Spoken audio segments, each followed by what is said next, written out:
That'll be the first personal on DiJonai Carrington, the referee. After that, and a little bit of passion afterwards. You love it. DiJonai! Oh dear Lord. She's got her own brick center. She went out and posted this after she got chucked in the last game, the date, like it was going to be something. She's got her own brick center montage. 7 points. Just even look at the shit that she was doing here. Like, what the fuck is that? But like, she shot the ball 11 times. And she was just out here chucking up mad stuff. Like, mad stuff. She was going for these Dirk fades all the time. Like, I don't even know what she was trying to do. DJ Carrington somehow keeps finding herself at the center of the drama whenever Caitlin Clark is on the opposite side of the court. And on Sunday, August 23rd in Chicago, the pattern surfaced all over again. Only this time, Clark didn't need an argument, a gesture, or some heated exchange to answer back. She responded in the most damaging way possible, by taking over the basketball game.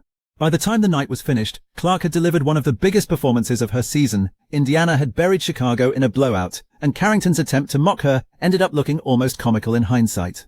Because when you look at how this entire sequence unfolded, it reveals a lot about the difference between these two players, how they handle confrontation, and the completely different directions their seasons appear to be moving. Caitlin Clark drops 37 and 10 as the Indiana Fever beat the Chicago Sky. DiJonai Dirtbag Carrington. DiJonai, you circled this date, DiJonai. You said 8/23 was the day, DiJonai. Well, unfortunately for you, Caitlin Clark circled that date as well. Unfortunately for you, Kelsey Mitchell circled that date as well. And you know what they did to you on 8/23/2026? They spanked that ass all up and down that. And this wasn't some ordinary regular season game where a little contact happened and everybody forgot about it afterward. Whenever the Fever and Sky meet, there is already an edge in the building before the opening tip. These teams have developed history, and Carrington has repeatedly become part of that history because of the way she approaches matchups involving Clark and Indiana. Over the last 2 seasons, she has developed a reputation for turning these games into something more personal and more dramatic than they need to be. Sure enough, before the opening quarter had even finished in Chicago, Carrington had already managed to put herself directly into the center of another Clark-related storyline. Did you like that? Did you like that? Did you like the Clark show, baby? Did you like the Clark show that she put on in Chicago? Any and everybody can get it. Was that white privilege? Well, wait a minute, DiJonai Carrington. Was that white privilege? 37 points. Was that white privilege? 10 assists, 37 point, 10 assists, double-double. Was that a white privilege double-double? Was that 8 3-pointers? Right in your eyes, hitting threes from Baghdad on Natasha Cloud, on you, on anybody. The girl was pulling up from the parking lot. Was that a part of white privilege, DiJonai Carrington? You put 8/23 on X like that was going to be some big day for you. It was a day for you to get embarrassed by the GOAT, Caitlin Clark again. Caitlin and Kelsey combined for 67 points. Right from the beginning, Carrington crowded Clark everywhere she went. She bumped her, tugged at her jersey, stayed attached to her body, and tried to make every possession as uncomfortable as possible. Physical defense is obviously part of basketball, especially when you're guarding one of the most dangerous offensive players in the league. But with Carrington and Clark, that physicality has repeatedly crossed into something that feels less like ordinary defense and more like an attempt to frustrate, provoke, and irritate. This time, however, the officials appeared to be paying close attention. Carrington was getting called when the contact became too much, and instead of simply taking the whistle and moving on to the next possession, she reacted as if Clark had somehow tricked everyone into believing contact occurred. Getting used to play on the court as a rookie, but she brings a defensive mentality. That'll be the first personal on DiJonai Carrington. You've probably already seen the clips circulating online. After one whistle went against her, Carrington lifted her arms and performed an exaggerated imitation of someone flopping, clearly suggesting Clark had manufactured the contact to convince officials to make the call. The problem is that fans have seen this routine before. During Clark's rookie season in 22, Carrington made essentially the same accusation after being called for contact in the second quarter of a Fever Sun game. Yet the available replays from these encounters have repeatedly shown legitimate physical contact. Carrington grabs, bumps, uses her forearm and crowds Clark aggressively, then reacts in disbelief when an official finally blows the whistle. At some point, the repeated pattern becomes difficult to dismiss.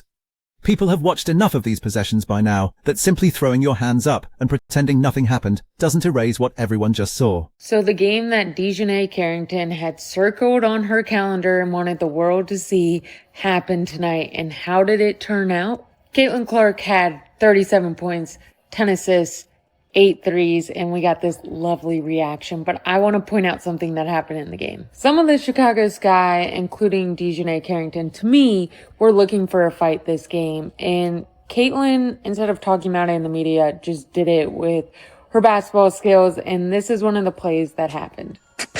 Indiana can regain the lead. Clark, another step back three. Yes. And a little bit of passion afterwards. You love it. This is So DiJonai purposely runs into Clark, and then Clark just waves her off. You can tell that Clark was just over that storyline and with that rivalry. And this is where the difference in how the two players respond becomes impossible to ignore. Carrington was communicating with officials, making gestures, and giving the crowd something to react to. Clark barely acknowledged any of it. There was no prolonged argument, no dramatic stare-down, no attempt to walk toward Carrington and create another confrontation. She simply turned around, headed back toward the next possession, and continued playing basketball. That has become one of the most consistent features of Clark's response whenever these incidents happen. Instead of getting dragged into somebody else's emotional battle, she usually lets the next shot, pass, or possession become her answer.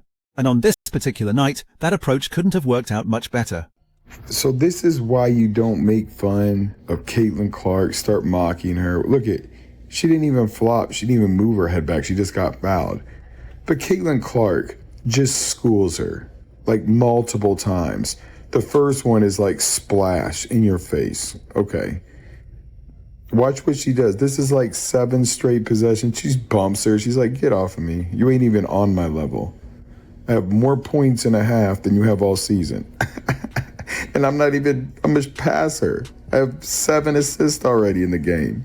I'm not even looking for my shot and I got 18 points over 3 people. But watch this. This is when it gets funny. Here we go. Caitlin Clark. Look at this behind the back pass. Look at the bench. Like, she is running circles around this league. They can't do anything to stop her too. That full court press, the traps, 3 defenders. It don't matter. Look at this one. Whoop. Where you at, Carrington? You had all that to say, but you can't stop me. Look at this pass. Oh my gosh. Like, Caitlin Clark is insane. Look at this. Both defenders. Oh my gosh. Are you kidding me? Dribbles between 2 defenders like that. Because less than 10 minutes after Carrington's mocking gesture, Clark found herself with Carrington right in front of her and pulled up from deep anyway. The shot dropped. 3 points, directly over the defender who had just been suggesting she was selling contact. What made the sequence even better was Clark's reaction afterward. She didn't explode into some huge celebration. She didn't point toward Carrington, run toward the bench, or turn it into a theatrical moment of her own. Instead, she gave a quick, almost amused expression and casually headed back on defense. It was the kind of sequence that immediately becomes a replay because everything about it tells the story without anybody having to explain it. Clark doesn't need to win these exchanges verbally. She can simply rise up, hit the shot, and make the scoreboard deliver the response for her. Caitlin Clark coming off of Michaela Timpson's screen. 3-pointer. Michaela Timpson setting real picks, unlike Aaliyah Boston. Caitlin Clark pushing it up the floor. Get you on the hip, spin off you, step back 3. Bang, right between your eyes. Bag that. Busting DiJonai Carrington's ass. Another midi. Dropping it off. What a pass to Monique Billings. I mean, she was in her bag. She was in her bag like the fries was at the bottom. Caitlin Clark off the screen. This was a tough shot. Over a 6'8" Camila Cardoso floater off the glass. Okay, attack the closeout. DiJonai can't guard. Behind the back pass with 3 people on her. I mean, I don't even know how she made that pass. Caitlin Clark getting in the lane. Floater off the glass again. And she didn't stop with one shot. Clark kept pouring it on for the rest of the night. When the final horn sounded, she had scored 37 points while knocking down a career-high 8 3-pointers, helping Indiana set a franchise record with 18 made threes as a team. She wasn't only scoring either. Clark added 10 assists and controlled the offense possession after possession, locating teammates when Chicago sent extra attention toward her and attacking whenever the defense gave her space. Indiana eventually left Chicago with a dominant 113-90 victory. Suddenly, Carrington's earlier suggestion that Clark needed theatrics to succeed looked even more ridiculous next to what actually happened over 40 minutes. When somebody responds to your mocking gesture by dropping 37 points, 8 threes and 10 assists while beating your team by 23, complaining about flopping starts, sounding less like an argument and more like a distraction. Fairly close game in the first half. Then Kelsey Mitchell gets going. Caitlin Clark carrying the team in the first half. Kelsey Mitchell gets going in the second half. And these two just trade.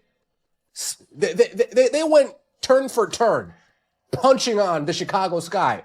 All right, I'll drain a three. Splash. Okay, now I'll drain a three. Splash. Okay, watch this. Crossover, step back, splash. Oh, watch it. Folks, Kelsey Mitchell and Caitlin Clark were taking turns abusing the Chicago Sky today. Taking turns abusing the Chicago Sky today. Kelsey Mitchell added 30 points herself, giving Indiana a backcourt combination that Chicago simply couldn't contain. The Fever pushed the pace, created open looks, attacked gaps and punished defensive mistakes all night, with Clark directing traffic as if she could see possessions developing before everyone else. Chicago never discovered a reliable answer. And what made the defeat even more painful was that this wasn't the first ugly chapter between these teams in August. Just 2 weeks earlier, on August 8th, Carrington had already found herself at the center of another controversial moment against Indiana.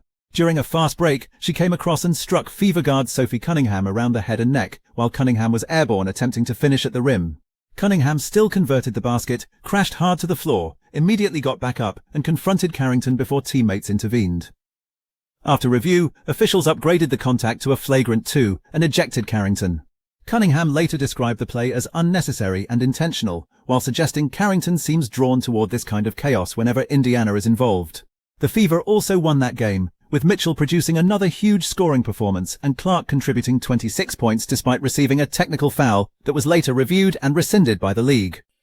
These are plays we've seen from Those are the possessions people keep coming back to. Watch them again, look closely at what happens before the whistle, what happens after the contact, and how quickly the situation becomes something much bigger than an ordinary basketball play. That's why each new incident gets so much attention. It isn't being viewed in isolation anymore. Fans are connecting one moment to another, comparing the clips and noticing the same confrontational pattern repeating every time these teams meet. Yanking her down. Oh, that's a basketball play, y'all. And tell me if you notice a common denominator. Look. Basketball play, look. Basketball play. I didn't know you can rip somebody's hair out. That's a basketball, look. Ankle injury. That's a basketball play, y'all. Look, poke right in the eye. It's not this many basketball plays in the world. It's not this many coincidences in the world. She went up like this and came down like this and poked an eye. Knocked her all upside her head. Now she got see. Like, this is what you call a track record. Look, not even going for the ball. Like, come on. But that's what DiJonai Carrington does. And we know, and that's been part of the problem, because we've been telling y'all, this is what she does and has a track record. The aftermath of the August 8th game made Carrington's situation even more controversial. Instead of allowing the flagrant foul and ejection to disappear into the normal cycle of league news, she posted the phrase white privilege on social media and tagged the Fever organization. Many people interpreted the post as implying that race or privilege had influenced either the punishment or the reaction surrounding a play where Cunningham had been hit in the head and neck while airborne. The response was immediate and overwhelmingly negative. Even plenty of people who aren't Indiana supporters and aren't particularly invested in Clark criticized the post because they believed it shifted attention away from accountability for a dangerous basketball play. When Carrington addressed the situation later, she argued that she had never explicitly claimed the officiating decision itself was based on privilege. But by then, screenshots had already spread across social media, people had formed their opinions, and the attempt to explain the message afterward couldn't undo the reaction created when it was originally posted.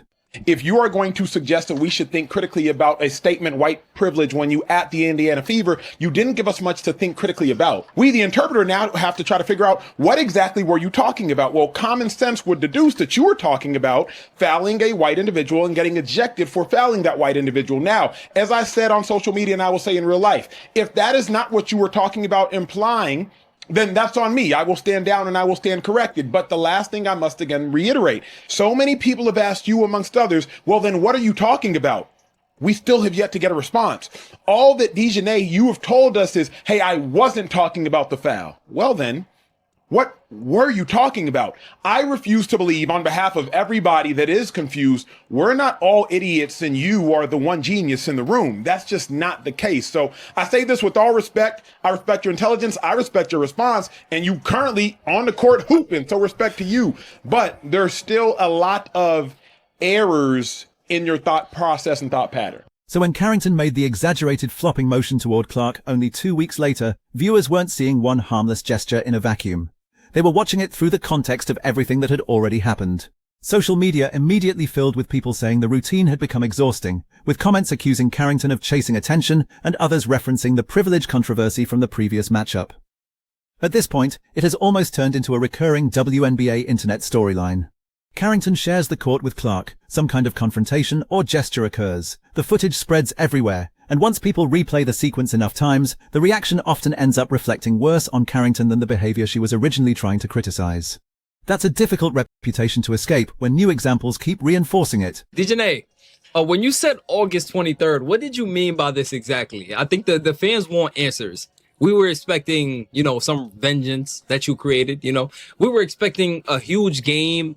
We were expecting something, but apparently it looks like you really just called your own funeral. Ladies and gentlemen, DiJonai Carrington posted August 23rd after literally raking Sophie Cunningham across the head, going to the locker room, breaking league policy, saying white privilege during a game using her phone when that's literally breaking league policy, and she faced no consequence with that. Then she proceeds to go on Twitter and make another post saying August 23rd, insinuating she'll exact some type of revenge, whether it's physical revenge or whether she'll try to use her talents. Am I saying that right? Oh no, she doesn't have that. Whether she's trying to use something to gain something. We'll see whatever the hell we're going to get into today. DiJonai Carrington, you are done. As you guys can see, DiJonai Carrington literally just dropped, in 18 minutes, she dropped 7 points, shooting 3 for 11 from the field. And that's what makes the situation frustrating, because Carrington genuinely has basketball ability. She isn't some player who has nothing to offer besides controversy.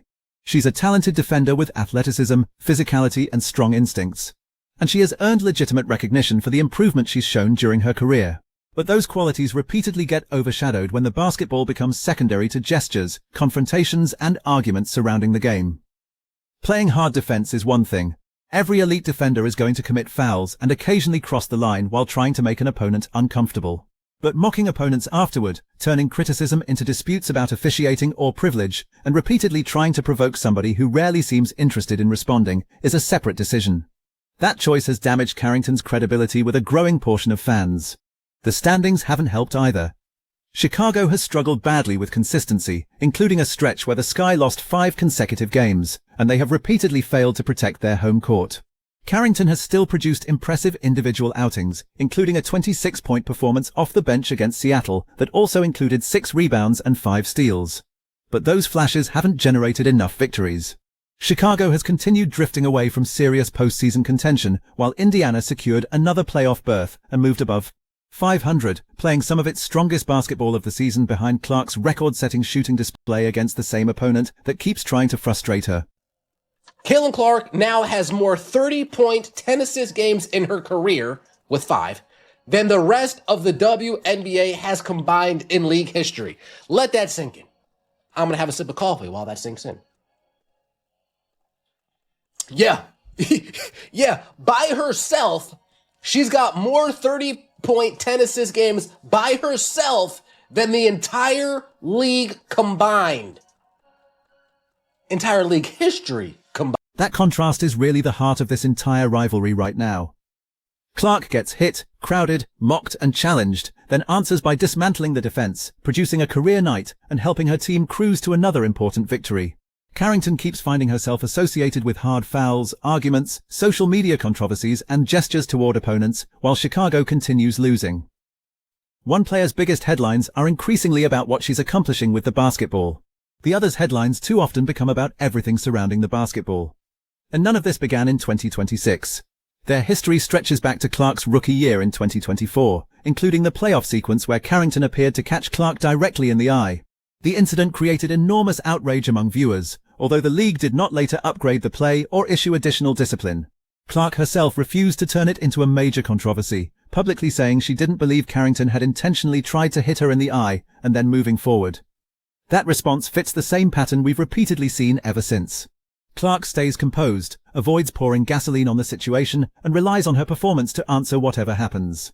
Carrington, meanwhile, seems to keep escalating the surrounding drama and providing the internet with another clip every time they meet. Like, I don't even know what she was trying to do on the offensive end.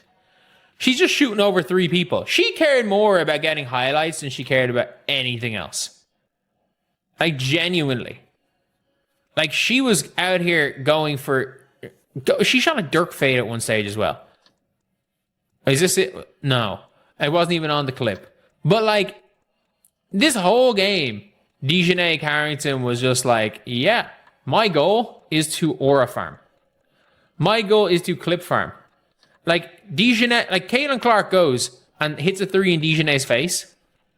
And DiJonai, as they're running back, DiJonai tries to get into her face and hits her. And Caitlin's just staring. I was like, who cares? None of that means Carrington isn't good enough for the WNBA or can't be an important contributor to a team. She clearly can.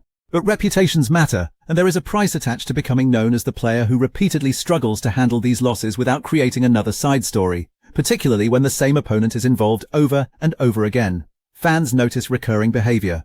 At this stage, the sequence feels almost predictable. Carrington tries to make Clark uncomfortable. Clark eventually responds with baskets, and Indiana leaves with the result that matters most. Eventually, the gestures about flopping stop telling people anything about Clark and start looking like an attempt to redirect attention away from the scoreboard. Indiana has been winning. Chicago has struggled badly. Clark has been producing some of the most efficient and explosive basketball of her career while establishing personal and franchise marks. Carrington, meanwhile, has repeatedly generated more discussion through gestures, fouls, and social media controversy than through victories. One exaggerated motion on a Sunday afternoon can't erase that difference.